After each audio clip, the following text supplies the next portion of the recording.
ಸ್ನೇಹಿತರೆ ನಮಸ್ಕಾರ. ನೋಡಿ ಸ್ನೇಹಿತರೆ, ನಮ್ಮ ಒಂದು ಕರ್ನಾಟಕ ರಾಜ್ಯದಲ್ಲಿ ಅರ್ಜಿಯನ್ನ ಕರೆದಿದ್ದಾರೆ. ಆಯ್ಕೆದಂತ ಅಭ್ಯರ್ಥಿಗಳಿಗೆ 40,000ದಿಂದ 50,000 ತನಕ ನಿಮಗೆ ಸ್ಯಾಲರಿ ಕೊಡ್ತಾರೆ. ಇದೊಂದು ಖುಷಿ ವಿಚಾರ. ಇಲ್ಲಿ ಮಹಿಳಾ ಅಭ್ಯರ್ಥಿಗಳು ಅದನಂತರ ಪುರುಷ ಅಭ್ಯರ್ಥಿಗಳು ಇಬ್ರು ಅರ್ಜಿ ಸಲ್ಲಿಸಬಹುದು.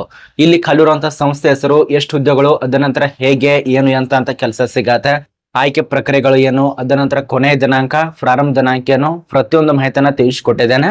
ವಿಡಿಯೋ ಕೊನೆತನಕ ನೋಡಿ. ಮತ್ತೆ ಈ ಒಂದು ಚಾನಲ್ ಅನ್ನು ಯಾರು ಸಬ್ಸ್ಕ್ರೈಬ್ ಮಾಡಿಲ್ಲ, ಪ್ರಶಾಂತ್ ಅಕಾಡೆಮಿ ಚಾನಲ್ ಅನ್ನ ಸಬ್ಸ್ಕ್ರೈಬ್ ಮಾಡ್ಕೊಳ್ಳಿ. ಬನ್ನಿ ಸ್ನೇಹಿತರೆ, ಒಂದೊಂದಾಗಿ ನೋಟಿಸ್ ಬಗ್ಗೆ ತಿಳಿಸ್ಕೊಡೋದಕ್ಕೆ ಪ್ರಯತ್ನ ಮಾಡ್ತೇನೆ. ಮತ್ತೆ ಈ ಒಂದು ನೋಟಿಸ್ ನಮ್ಮ ಒಂದು ಟೆಲಿಗ್ರಾಮ್ ಗ್ರೂಪ್ಗೆ ವಿಸಿಟ್ ಮಾಡಿ, ಅಲ್ಲಿ ನಿಮಗೆ ಸಂಪೂರ್ಣವಾಗಿ ನೋಟಿಫಿಕೇಶನ್ ಸಿಗತ್ತೆ. ನೋಡಿ, ಈ ಒಂದು ನೋಟಿಸ್ ರಿಲೀಸ್ ಮಾಡಿದಂತ ದಿನಾಂಕ 10ನೇ ತಾರೀಕು 10 ಆಗಸ್ಟ್ 2025ರಂದು ನೋಟಿಸ್ ರಿಲೀಸ್ ಮಾಡಿದ್ದಾರೆ.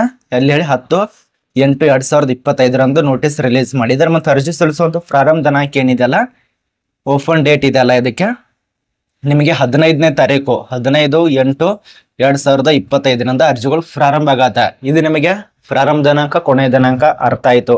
ಕೊನೆಯ ದಿನಾಂಕ ಏನಿದೆಯಲ್ಲ, ಇದೇ ತಿಂಗಳು ಮುಂದಿನ ತಿಂಗಳು 14ನೇ ತಾರೀಕು 14 ಸೆಪ್ಟೆಂಬರ್ 2025 ಕೊನೆಯ ದಿನಾಂಕ ಆಗಿರತ್ತೆ. ನೀವು ಅಪ್ಲಿಕೇಶನ್ ಹಾಕಬಹುದು. ಇದ್ರ ಬಗ್ಗೆ ಡೀಟೇಲ್ಸ್ ಮಾಹಿತಿನ ತಿಳಿಸ್ಕೊಟ್ಟಿದ್ದಾರೆ. ಇಲ್ಲಿದೆ ನೋಡಿ, ಪ್ರಾರಂಭ ದಿನಾಂಕ, ಕೊನೆಯ ದಿನಾಂಕ ಆಗಲೇ ತಿಳಿಸ್ಕೊಟ್ಟಿರುವಂತೆ 15ನೇ ಆಗಸ್ಟ್ ಅಂದ್ರೆ ಸ್ವಾತಂತ್ರ್ಯ ದಿನಾಚರಣೆ ಇದೆಯಲ್ಲ, ಅದೇನಂದ್ರೆ ಈ ಒಂದು ಅರ್ಜಿಗಳು ಪ್ರಾರಂಭ ಆಗತ್ತೆ. ಮತ್ತೆ ಅರ್ಜಿ ಸಲ್ಲಿಸಲು ಕೊನೆಯ ದಿನಾಂಕ 14 ಸೆಪ್ಟೆಂಬರ್. ಇದು ನಮಗೆ ಕನ್ಫರ್ಮ್ ಆಗಿ ಅರ್ಥ ಆಯ್ತು. ಏನಾದ್ರೂ ಡೌಟ್ ಇತ್ತಪ್ಪ ಅಂದ್ರೆ ಕಮೆಂಟ್ ಮೇಲೆ ಕಮೆಂಟ್ ಮಾಡಿ. ಕಮೆಂಟ್ ಬಾಕ್ಸ್ ಇರತ್ತಲ್ಲ, ಅಲ್ಲಿ ಕಮೆಂಟ್ ಮಾಡಬಹುದು. ಮತ್ತೆ ಇಲ್ಲಿ ಖಾಲಿರುವಂತ ಪೋಸ್ಟ್ ಹೆಸರು ಯಾವುದು ತುಂಬಾ ಜನ ಕೇಳ್ತಾರ. ನೋಡಿ, ವಿದ್ಯಾರ್ಥಿಗಳಿಗೆ ಯಾವ ಪೋಸ್ಟ್ ಆದ್ರೂ ಒಟ್ಟಾರೆ ನಿಮ್ಮ ಒಂದು ವಿದ್ಯಾರ್ಹತೆ ಅದಕ್ಕೆ ತಕ್ಕಂತೆ ಏನೆಲ್ಲ ಅರ್ಹತೆ ಇರಬೇಕಲ್ಲ, ಅಷ್ಟಿದ್ರೂ ಅಪ್ಲಿಕೇಶನ್ ಹಾಕಿ ಹುದ್ದೆ ಸಿಗತ್ತೆ. ನೋಡಿ, ಇಲ್ಲಿ ಖಾಲಿರುವಂತ ಪೋಸ್ಟ್ ಹೆಸರು ಪ್ರಾಜೆಕ್ಟ್ ಅಸೋಸಿಯೇಟ್ ಹುದ್ದೆಗಳಿಗೆ ಅರ್ಜಿ ಕರೆದಿದ್ದಾರೆ. ಅರ್ಥ ಆಗ್ತಿದೆ ಅಂತ ಅನ್ಕೋತೀವಿ. ಪ್ರಾಜೆಕ್ಟ್ ಅಸೋಸಿಯೇಟ್ಸ್ ಹುದ್ದೆಗೆ ಅರ್ಜಿ ಕರೆದಿದ್ದಾರೆ, ಅಪ್ಲಿಕೇಶನ್ ಹಾಕಿ. ಮತ್ತೆ ಇದಕ್ಕೆ ವಿದ್ಯಾರ್ಹತೆಗಳು, ಅರ್ಜಿ ಸಲ್ಲಿಸುವಂತ ವಿದ್ಯಾರ್ಥಿಗಳು ಮಾನ್ಯತೆ ಪಡೆದ ಮಂಡಳಿ ಅಥವಾ ವಿಶ್ವವಿದ್ಯಾಲಯಗಳಿಂದ ತೇರ್ಗಡೆ ಕಂಪಲ್ಸರಿ ಆಗಿರಬೇಕು. BSc, ಅದನಂತರ BA ಅಥವಾ BTech, MSc, MA ಅಥವಾ MTech ಮತ್ತು ಸ್ನಾತಕೋತ್ತರ ಪದವಿ, ಇಷ್ಟು ಡಬಲ್ ಡಿಗ್ರಿ ಪಾಸ್ ಆದಂತ ವಿದ್ಯಾರ್ಥಿಗಳು ಮತ್ತು ಡಿಪ್ಲೊಮಾ ಕಂಪ್ಲೀಟ್ ಮಾಡಿದಂತ ವಿದ್ಯಾರ್ಥಿಗಳು ಅಪ್ಲಿಕೇಶನ್ ಹಾಕಬಹುದು. ಇದು ನಿಮಗೆ ವಿದ್ಯಾರ್ಹತೆ ಬಗ್ಗೆ ಅರ್ಥ ಆಯ್ತು. ಇಲ್ಲಿ ಕೊಟ್ಟಿದ್ದಾರೆ ಆ ಒಂದು ವಿದ್ಯಾರ್ಹತೆ ಏನಾಗಿರ್ಬೇಕು, ಯಾವ ಒಂದು ವಿಷಯದಲ್ಲಿ ಆಗಿರ್ಬೇಕಂತ ಹೇಳಿ. ಅದನಂತರ ನಿಮ್ಮ ಒಂದು ಏಜ್ ಲಿಮಿಟ್, ಇಲ್ಲಿ ಕೊಟ್ಟಿರುವಂತ ಮಾಹಿತಿ ಪ್ರಕಾರ ಏಜ್ ಲಿಮಿಟ್ ನೋಡಿ ಎಷ್ಟಾಗಿರ್ಬೇಕಂತೇಳಿ. ಕನಿಷ್ಠ ನಿಮಗೆ 18 ವರ್ಷ ಅಂತ ಆಗಿರಲೇಬೇಕಾಗತ್ತೆ ವಿದ್ಯಾರ್ಥಿಗಳಿಗೆ. ಅದನಂತರ 14 8/2025ರಂತೆ ನಿಮಗೆ ಒಂದು ಸರಿ ಲೆಕ್ಕಾಚಾರ ಮಾಡ್ಕೊಳ್ಳಿ. ಏಜ್ ಲಿಮಿಟ್ ಅನ್ನ ಒಂದ್ಸರಿ ಲೆಕ್ಕಾಚಾರ ಮಾಡ್ಕೊಂಡು ಗರಿಷ್ಠ ವಯೋಮಿತಿ ನಿಮಗೆ 28 ವರ್ಷ ತನಕ ಕೊಟ್ಟಿದ್ದಾರೆ. ಈ ಒಂದು 14ನೇ ತಾರೀಕೊಳಗಾಗಿ 28 ವರ್ಷ ಆಗಿರ್ಬೇಕು ನಿಮಗೆ. ಅದಕ್ಕಿಂತ ಜಾಸ್ತಿ ಆದ್ರೆ 29 ಆದ್ರೆ ಅರ್ಜಿ ಸಲ್ಲಿಸಲು ಅವಕಾಶ ಇಲ್ಲ. ಇದು ನಮಗೆ ಕನ್ಫರ್ಮ್ ಆಗಿ ಅರ್ಥ ಆಯ್ತು. ಮತ್ತೆ ಇಲ್ಲಿ ಖಾಲಿರುವಂತಹ ಸಂಸ್ಥೆ ಹೆಸರು, ನಮ್ಮ ಒಂದು ಕರ್ನಾಟಕ ರಾಜ್ಯದಲ್ಲಿ ಯಾವ ಒಂದು ಜಿಲ್ಲೆಯಲ್ಲಿ ಅರ್ಜಿ ಕರೆದಿದ್ದಾರೆ ಅದಕ್ಕೆ ಕೆಲವು ಜನರಿಗೆ ಗೊತ್ತಾಗಲ್ಲ. ನೋಡಿ, ಹಿಂದೂಸ್ತಾನ್ ಪೆಟ್ರೋಲಿಯಂ ಕಾರ್ಪೊರೇಷನ್ ಲಿಮಿಟೆಡ್ ಅರ್ಜಿ ಕರೆದಿದ್ದಾರೆ. HPCL ದಲ್ಲಿ ಅಪ್ಲಿಕೇಶನ್ ಕರೆದಿರುವಂತದ್ದು. ಇಲ್ಲಿ ಅಷ್ಟೇ ಪೋಸ್ಟ್ ಅಂತ ಯಾವುದೇ ರೀತಿಯಾಗಿ ಅನೌನ್ಸ್ ಅಂತೂ ಮಾಡಿಲ್ಲ. ಸುಮಾರು ನಿಮಗೆ 1,000ಕ್ಕಿಂತ ಅಧಿಕ ಪೋಸ್ಟ್ಗಳು ಖಾಲಿ ಇರತ್ತೆ, ಪ್ಲಸ್ 1,000ಕ್ಕಿಂತ ಪ್ಲಸ್ ಹುದ್ದೆಗಳು ಖಾಲಿ ಇರತ್ತೆ. ಟೋಟಲ್ ಆಗಿ ಆಯ್ಕೆ ಆದ್ರೆ 40ರಿಂದ 50,000 ತನಕ ಸ್ಯಾಲರಿ ಕೊಡ್ತಾರೆ.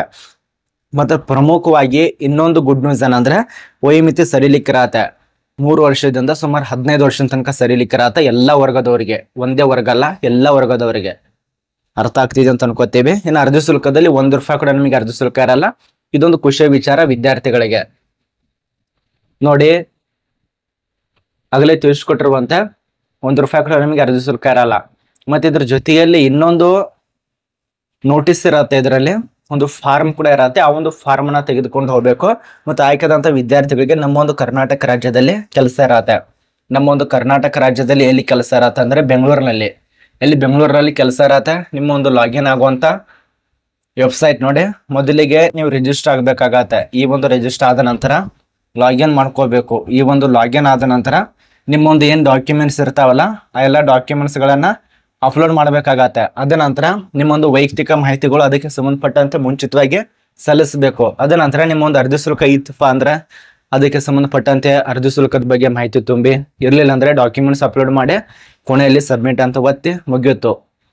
ನೀವೇನಾದ್ರೂ ಸೆಲೆಕ್ಟ್ ಆದ್ರೆ ನಿಮಗೆ SMS ಮೂಲಕವಾಗಿ ಒಂದು ಮೆಸೇಜ್ ಕಳಿಸ್ಕೊಡ್ತಾರೆ, ಅಥವಾ ಇಮೇಲ್ ಐಡಿಗೆ ಮೆಸೇಜ್ ಬರುತ್ತೆ, ಅಥವಾ ಮೆರಿಟ್ ಪಟ್ಟನ್ನ ರಿಲೀಸ್ ಮಾಡ್ತಾರೆ. ಈ ರೀತಿಯಾಗಿ ಇದಕ್ಕೆ ಪರೀಕ್ಷೆ ಇರೋದ್ರಿಂದ ಆ ಒಂದು ಪರೀಕ್ಷೆ ದಿನಾಂಕ ಯಾವಾಗ ಇಟ್ಟಿದ್ದಾರೆ ಅದನ್ನ ತಿಳ್ಕೊಬೇಕಾಗತ್ತೆ. ಮೊದಲಿಗೆ ನೀವು ಕೂಡ ಅವ್ರು ಕೊಟ್ಟಿರೋಂಥ ಮಾಹಿತಿ ನಿಮಗೆ ಒಂದು ಲೆಟರ್ ಕಳಿಸ್ಕೊಡ್ತಾರೆ. ಆ ಒಂದು ಪರೀಕ್ಷೆ ದಿನಾಂಕನ ಹೇಗೆ ಆಯ್ಕೆ ಮಾಡ್ತಾರೆ ಅಂದ್ರೆ, ಮೊದಲಿಗೆ ಒಂದು ಆಗಲೇ ತಿಳಿಸ್ಕೊಟ್ಟಿರುವಂತೆ ಅರ್ಹತೆ ಮೇಲೆ ಆಯ್ಕೆ ಮಾಡ್ತಾರೆ, ಅನುಭವದ ಮೇಲೆ ಆಯ್ಕೆ ಮಾಡ್ತಾರೆ, ಕಂಪ್ಯೂಟರ್ ಆಧಾರ ಪರೀಕ್ಷೆ ಮತ್ತು ವೈಯಕ್ತಿಕ ಸಂದರ್ಶನಗಳು.